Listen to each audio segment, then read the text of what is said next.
एक नसाई 921 इसमें हुजूर सल्लल्लाहु अलैहि वसल्लम से ही आपको रिवायत है, मतलब उन्हीं का ही कॉल है। तो ये वाली रिवायत में अगर आप देख लें तो एक बार कौन सी है? नसाई सुनन 921। नसाई 921। एक मिनट, 921। जी एक मिनट, आवाज आ रही है मेरी? जी जी शेख हाँ, जी ये- जी यही है ना? जी हाँ। नहीं नहीं, ये नहीं है। आप जरा बता दिए कौन सी है, ताकि हम सिलेक्ट कर लें उसको, कौन सी, किसका जवाब देना है। थोड़ा सा बताइए उसका मफहूम रिवायत का। क्या है उस रिवायत में, थोड़ा सा बताइए ताकि वो निकाल सके हम लोग रिवायत। तर्जुमे से बता दें आप, क्या मफहूम है उसका। आवाज़ आ रही है भाई आपको? हाँ, तर्जमा ही बता दें, हम हदीस निकाल लें, क्योंकि मेरी आवाज आ रही है? हाँ कई अभी नुस्खे आ रही हैं है। मेरी रिवायत आवाज आ रही में। आप क्या आवाज आ रही जी है? आप जी थोड़ा सा तर्जमा करके बताएं तो हम जी निकालते हैं। जी जी हुजूर सल्लल्लाहु अलैहि वसल्लम ने फरमाया कि इमाम को अपॉइंट कर दिया गया ताकि आप उनको फॉलो करें, और जब वो तकबीर बोले तो आप तकबीर बोलें, और अगर वो कुरान पढ़े तो आप खामोशी से खड़े रहें। और आगे क्या है?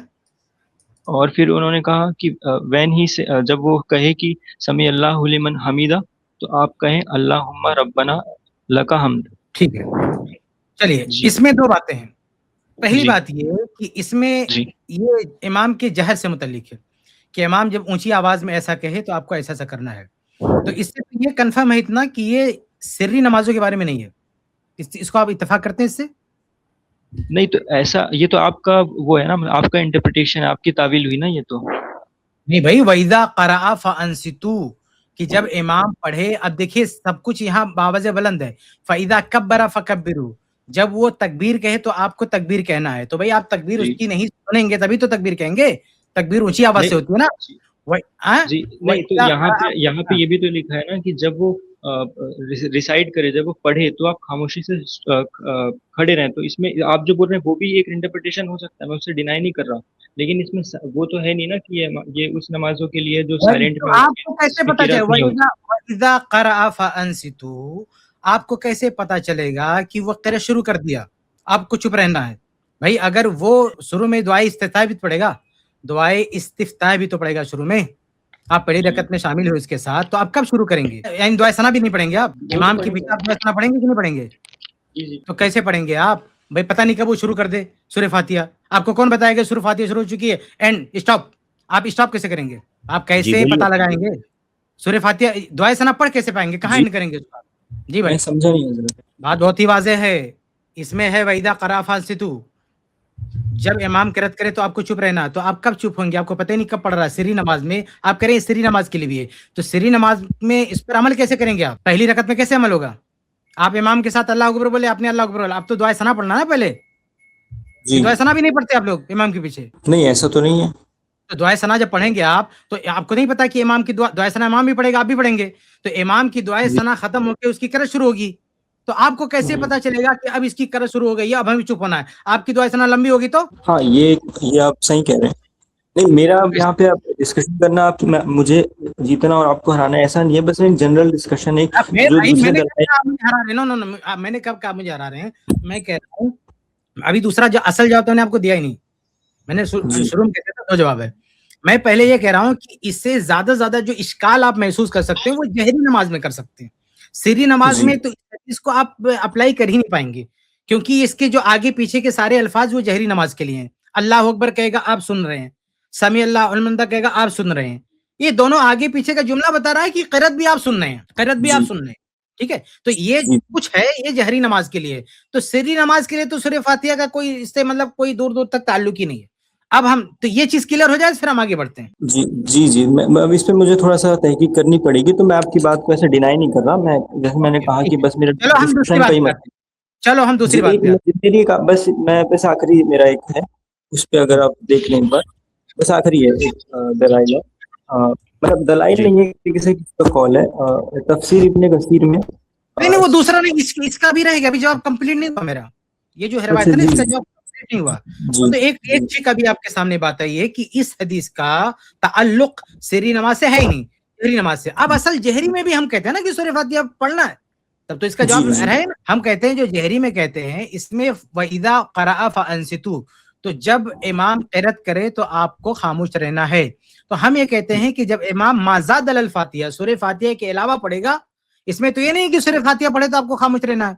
इसमें तो नहीं ना, इसमें है कि वईदा क़राअ फ़अंसितू, जब इमाम क़िरात करे तो आपको खामोश रहना है। तो क़िरात करेगा तो हम खामोश रहेंगे, जब इमाम क़िरात करेगा तो हम खामोश रहेंगे, लेकिन क़िरात फ़ातिहा के वक़्त खामोश नहीं रहेंगे, क़िरात मा ज़ाद अलल फ़ातिहा के वक़्त खामोश रहेंगे। अच्छा, अब आप कहेंगे भाई क़िरात फ़ातिहा के वक़्त क्यों खामोश नहीं रहेंगे? क्योंकि एक्सेप्शन है, हदीस मौजूद है कि इमाम के पीछे सूरह फ़ातिहा पढ़ना है। तो जब हदीस मौजूद है कि इमाम की ला सलात लिमन लम यक़रा बिफ़ातिहातिल किताब, वो मेंशन है, बाकायदा सूरह फ़ातिहा मेंशन है कि सूरह फ़ातिहा पढ़ना ही पढ़ना है सबको, सबके लिए ज़रूरी है। और फिर मुक़्तदी के ताल्लुक से भी सूरह फ़ातिहा मौजूद है, वो रिवायतें भी मौजूद है।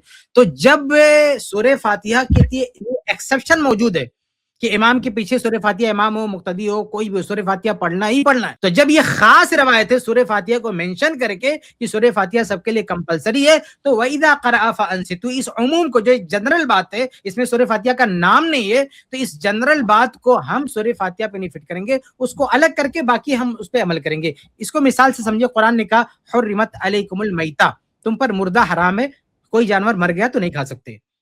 जैसे बकरी है, हलाल है, बगैर ज़बह किए मर गई, खा सकते हैं आप? हाँ भाई साहब, खा जी सकते नहीं, हैं? नहीं खा सकते। ऊँट है, हलाल है, बगैर ज़बह किए मर गया, आप उसको खा सकते हैं? जी बिल्कुल नहीं। कबूतर है, बगैर ज़बह किए मर गया, आप उसको खा सकते हैं? नहीं। मुर्गा है, बगैर ज़बह किए मर गया, खा सकते हैं? जी, जी नहीं। मछली बगैर ज़बह किए मर गई, खा सकते हैं? इस पे मुझे मछली आइडिया नहीं है। अरे भाई, मुझे मछली आइडिया आप नहीं खाते? मछली आप हलाल करके खाते हैं। मछली नहीं, हलाल है, ज़बह से हलाल का, जी, जी, जी, हाँ, वैसे खा सकते हैं। जी, जी, जी। वैसे खा सकते हैं ना। तो ये कुरान के खिलाफ जा रहा है ना।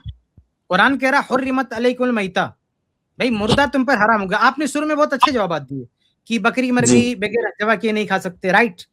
ऊँट मर गया बगैर ज़बह किए नहीं खा सकते, राइट। कबूतर मर गया बगैर ज़बह किए नहीं खा सकते, राइट। मुर्गा मर गया बगैर ज़बह किए नहीं खा सकते, राइट। लेकिन मछली मर गई बगैर ज़बह किए खा सकते, क्यों?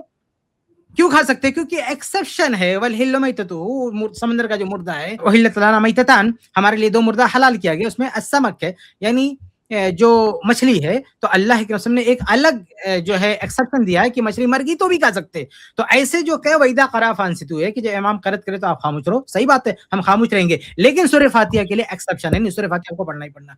अस्सलामु अलैकुम व रहमतुल्लाहि व बरकातुहू।